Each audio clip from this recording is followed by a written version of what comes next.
নাই চাওক, প্ৰথম কথা হৈছে কি মানে বিজেপিৰ স্পষ্টকৈ তো আগতেও গম পাই যে AUDFৰ লগত বিজেপিৰ যিটো একেবাৰে সম্পূৰ্ণ বিপৰীত মেৰু সম্পৰ্ক কেৱল কংগ্ৰেছৰ লগত আছে। AUDFত আপুনি নিজেও গম পায়। আৰু প্ৰত্যেকবাৰতে যিমানবাৰ বিধানসভাত অনাস্থা আনে সেই সময়তে কংগ্ৰেছ অখিল গগৈ বা লগত AUDF একেলগে তেওঁলোকে ফ্ল'ৰৰ পৰা আঁতৰি যায়গৈ। গতিকে এটা সম্পৰ্ক তেওঁলোকৰ ফ্ল'ৰ সদায় আছেই। গতিকে এই ক্ষেত্ৰত অখিল গগৈ যিটো কথা কৈছে একেবাৰে অসত্য। আৰু অখিল গগৈ নিচিনা তেওঁ যিখিনি কথা কৈছে সেইখিনি কথাত আমি একেবাৰে মানে গুৰুত্ব নিদিওঁ।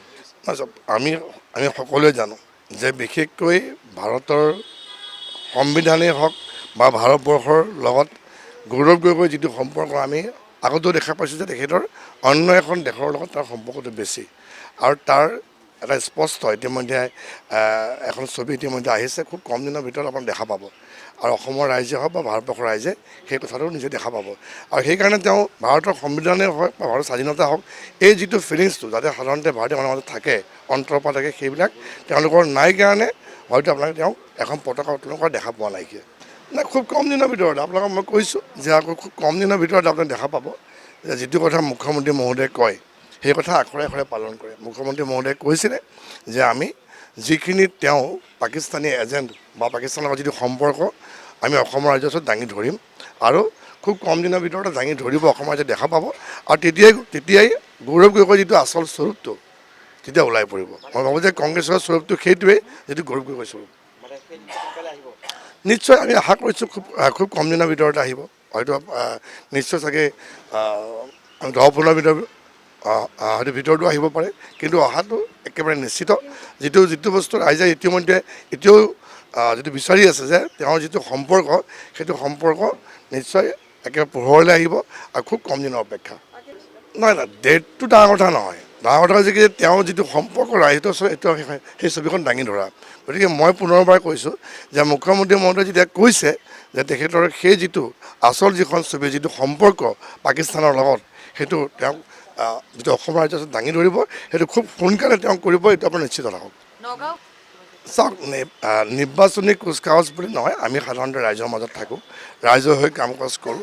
আৰু সেই ক্ষেত্ৰত আমি কেতিয়াও নিৰ্বাচন আহিল বুলি পৰীক্ষা সময় আহিলে বুলি যে বেছিকৈ পঢ়িম এইটো আমাৰ নহয়। আমি প্ৰতিটো মুহূৰ্ত ৰাইজৰ মাজতে থাকোঁ। সময় আহিছে নিৰ্বাচনৰ সময়, ৰাইজৰ আশীৰ্বাদ থাকিব আৰু নগাঁৱত খুব ভাল ফলাফল বিজেপি দলে পাব, এইটো নিশ্চিত থাকক।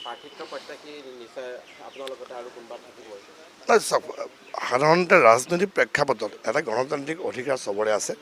যিকোনো মানুহ ধৰে প্ৰাৰ্থী বিচাৰিব পাৰে, সেইটো কংগ্ৰেছেই হওক, বিজেপিয়ে হওক বা আন দলেই হওক, সেইদৰে থাকিব পাৰে। কিন্তু এই ক্ষেত্ৰত দলে বিচাৰ কৰিব, ৰাইজে আশীৰ্বাদ কৰিব।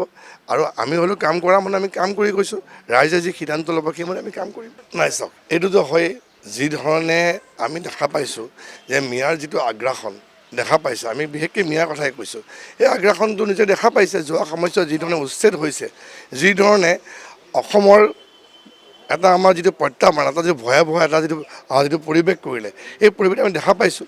আৰু সেইকাৰণে গতিকে মিয়াক লৈ পেলাই অসমৰ ৰাইজ শংকিত হৈ আছে, শংকিত হৈ থাকিব যিমান দিনলৈকে আমি তেওঁলোকক পিছুৱাই নাৰাখোঁ। আৰু সেইধৰণে যদি তেওঁলোকে যেতিয়া আমি সাধাৰণতে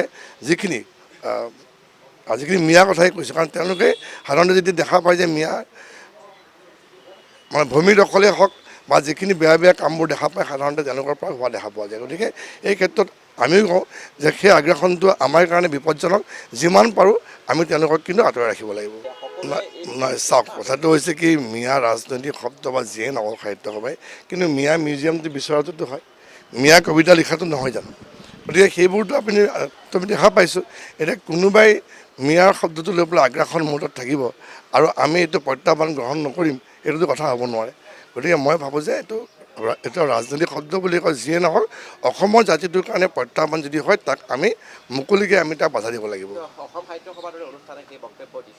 নাই, কোনোবা এজন ব্যক্তিকেন্দ্ৰিক হ'ব পাৰে। মই ভাবোঁ যে আমি আকৌ কৈছোঁ যে যিহেতু বিধানসভাত মিয়া মিউজিয়াম বিচাৰিছে, মিয়া কবিতা লিখিছে, মিয়াক লৈ পেলাই মানে কিছুমান ব্যক্তি বিশেষভাৱে আগ্ৰাসন, এই ক্ষেত্ৰততো আমিতো চাই থাকিলে নহ'ব, এইটো প্ৰত্যাহ্বান আমি গ্ৰহণ কৰিব লাগিব।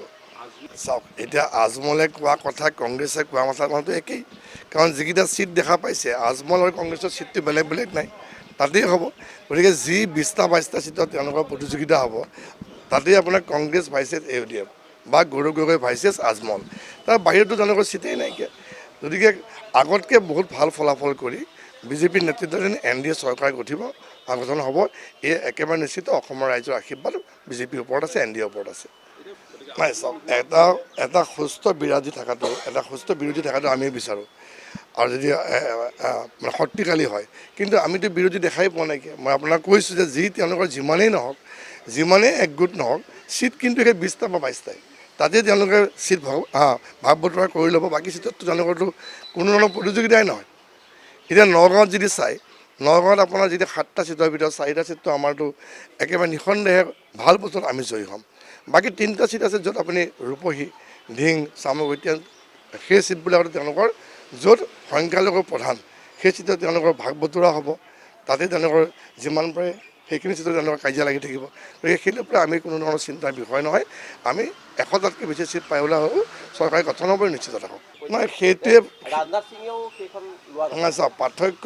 চাওক, আজি ৰাহুল গান্ধী আৰু ভাৰতৰ প্ৰধানমন্ত্ৰী নৰেন্দ্ৰ মোদী ডাঙৰীয়া, আপুনি চাওক, প্ৰধানমন্ত্ৰী ডাঙৰীয়াই অনবৰতে গামোচাখন ডিঙিত লৈ থাকে। তেওঁ যদি বিদেশলৈও যায়, সেইখন গামোচা তেওঁ ডিঙিত লৈ ফুৰে। ক'ৰবাত যদি তেওঁ যদি য়োগাও কৰিছে, ডিঙিত গামোচাখন আমি দেখা পাইছোঁ। সেইটো হৈছে আমাৰ জাতিটোৰ কাৰণে সন্মান, এটা গৌৰৱৰ কথা। কিন্তু প্ৰত্যেকটো মুহূৰ্তত অসমলৈ যদি আহে, তেতিয়া ৰাহুল গান্ধী গামোচাখন দলিয়াই পেলায়। গতিকে তেওঁ অসমৰ কাৰণে হওক বা জাতিটোক তেওঁ কেতিয়াও সেইধৰণে সন্মান দিয়া নাই, ভৱিষ্যতেও নিদিয়ে। কাৰণ কংগ্ৰেছৰ যেতিয়া সময়ত চৰকাৰ আছিলে, অসমৰ কাৰণে তেওঁলোকে কৰিব নোৱাৰিলে। আমি আগতেও কৈছিলোঁ যে কেন্দ্ৰই অসমক মাহীয়ে চকুৰে চায়, আৰু তাৰ কাৰণে অসম আন্দোলনো হৈছিলে। বহুত ল'ৰা, আমাৰ বহুত তেজাল যুৱক তেওঁলোকে সশস্ত্ৰ হাতত তেওঁলোকে অস্ত্ৰ ল'বলগীয়া হৈছিলে। কিন্তু আজি এইখন চৰকাৰৰ দিনত অসমে একো নিবিচাৰাকৈ ইটোৰ পিছত সিটো বৃহৎ প্ৰকল্প দি আছে, যাৰ কাৰণে অসমৰ ৰাইজ সদায় বিজেপিৰ ওচৰত ঋণী আৰু সদায় আমাক আশীৰ্বাদ দি যাব।